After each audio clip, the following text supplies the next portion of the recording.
احرام مصر سے فرار۔ کراچی شہر کی ہنگامہ پرور پرشور زندگی سے دور ساحل سمندر پر پتھروں سے بنا ہوا ایک چھوٹا سا 2 کمروں والا کاٹیج۔ پام کے درختوں میں گرے ہوئے اس کاٹیج میں کھڑکی کے پاس بیٹھا میں اپنی زندگی کی طلسم و شربا قلم بند کر رہا ہوں۔ میرا نام آتون ہے۔ میرا عمر 35 برس ہے، مگر میں 5772 سالوں سے زندہ ہوں۔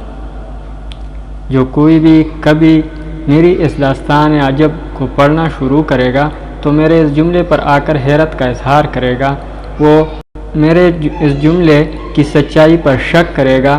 اسے یقین نہیں آئے گا کہ کوئی انسان اس زمین پر ہزاروں برس تک زندہ رہ سکتا ہے۔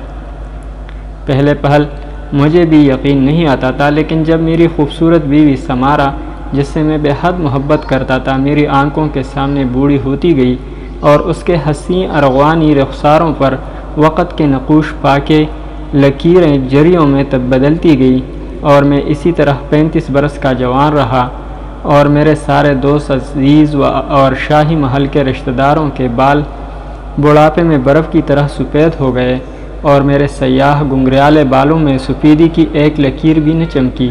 اور جب اس زہر ہلاہل کا میرے جسم پر کوئی اثر نہ ہوا جو مجھے فرعون مصر کے شاہی محل میں ایک مشروب لذت افروز کی شکل میں پلایا گیا تھا، تو مجھے یقین ہونے لگا کہ میں وقت کے راشہ زدہ بوڑھے ہاتھوں کی گرفت سے آزاد ہو چکا ہوں۔ میری آنکھوں کے سامنے میری خوبصورت بیوی سمارا بوڑھی ہو کر مر گئی۔ ہم اپنی بوڑھی بیوی کو صرف اس صورت میں دیکھ کر گوارا کر سکتے ہیں جب ہم خود بھی بوڑھے ہیں، لیکن جب ہماری عمر 35 برس سے آگے نہ بڑھی ہو اور ہماری بیوی 80 برس کی ہو جائے تو اسے دیکھنا شاید زندگی کا سب سے بڑا عذاب ہے۔ میں اپنی بیوی سمارا سے بے پناہ محبت کرتا تھا۔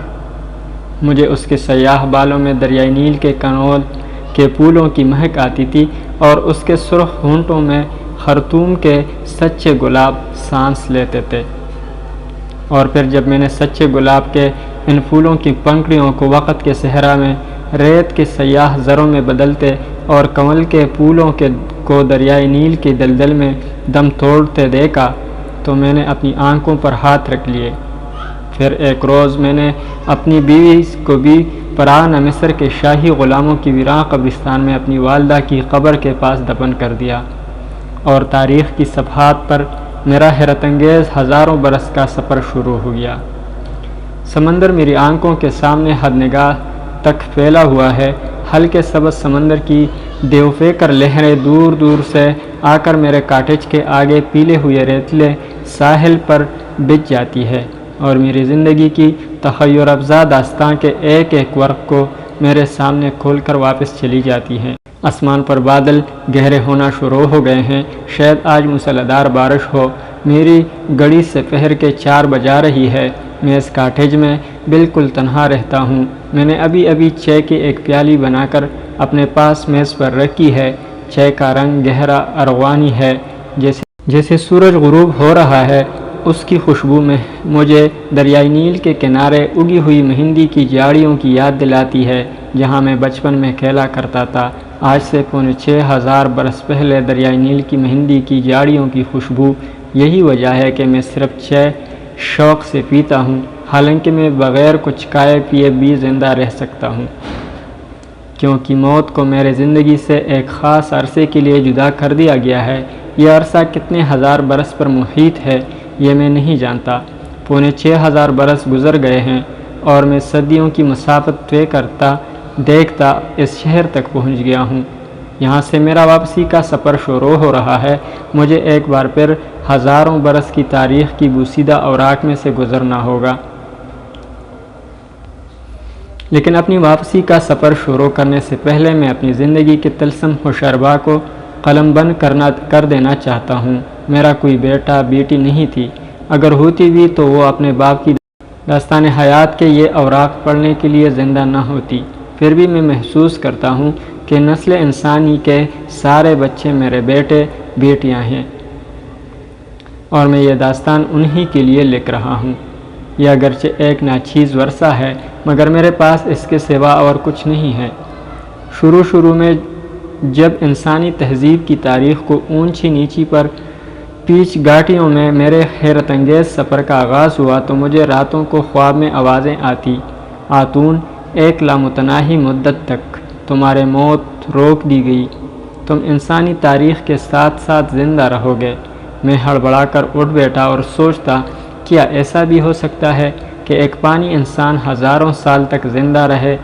اس وقت میرا ذہن اس معمے کو حل کرنے میں ناکام اور بے بس تھا، لیکن جب اپنے تاریخی اور لازوال سفر کے دوران لگ بھگ 480 سن عیسوی کے زمانے میں نے ایک عیسائی پادری جیمس سروجی کے سحریانی زبان میں لکھے ہوئے مواعظ میں اصحاب کہف کے ایک غار میں تقریباً 196 برس تک زندہ رہنے کی روایت کو پڑھا تو میرے دل کو ذرا حوصلہ ہوا، مگر اس کے بعد جب میں نے مسلمانوں کی دینی کتاب مقدس قرآن حکیم میں اصحاب کہف کے تاریخی واقعے کو پوری تفصیل کے ساتھ پڑھا تو میرے آنکھیں کھل گئی۔